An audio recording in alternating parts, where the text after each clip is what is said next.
Daily news analysis में आज की खबर है। सागरमाला कार्यक्रम भारत के समुद्री विकास की नई पहल चर्चा में क्यों? गुजरात के लोथल में भारत के पहले राष्ट्रीय समुद्री विरासत परिसर यानी NMHC का विकास सागरमाला योजना के तहत हो रहा है। यह परियोजना समुद्री इतिहास को संरक्षित करने और समुद्री पर्यटन को बढ़ावा देने के लिए महत्वपूर्ण है। साथ ही यह भारत की समुद्री विरासत को वैश्विक स्तर पर पहचान दिलाएगी। सागरमाला का उद्देश्य और महत्व। सागरमाला योजना को 2016 में शुरू किया गया था।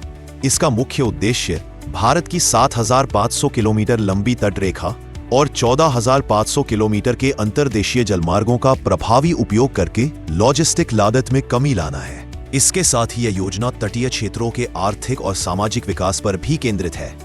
इस योजना के अंतर्गत बंदरगाहों का आधुनिकीकरण, नए पत्तन विकास, अंतर्देशीय जल परिवहन को बढ़ावा और पत्तन आधारित औद्योगिकरण जैसे औद्योगिक क्लस्टर और विशेष आर्थिक क्षेत्र का निर्माण किया जा रहा है। यह सभी प्रयास भारत की निर्यात आयात प्रक्रिया को तेज और सस्ता बनाते हैं। संस्थागत संरचना और वित्तीय व्यवस्था। सागरमाला की राष्ट्रीय शीर्ष समिति में केंद्रीय पोत परिवहन मंत्री अध्यक्ष होते हैं। इसमें कैबिनेट मंत्री और तटीय राज्यों के मुख्यमंत्री या मंत्री सदस्य होते हैं, जो योजना की नीति निर्माण, निगरानी और समन्वय का कार्य करते हैं। राज्य स्तर पर भी राज्य सागरमाला समितियां केंद्र की नीतियों को लागू करने और निजी क्षेत्र को शामिल करने में मदद करती है।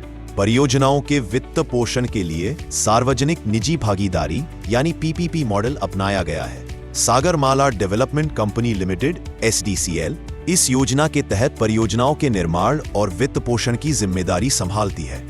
सागरमाला योजना के 5 प्रमुख स्तंभ हैं: पत्तन आधारित औद्योगिकरण, तटीय समुदाय विकास, तटीय और अंतर्देशीय जल परिवहन, पत्तन आधुनिकीकरण और पत्तन संपर्कता।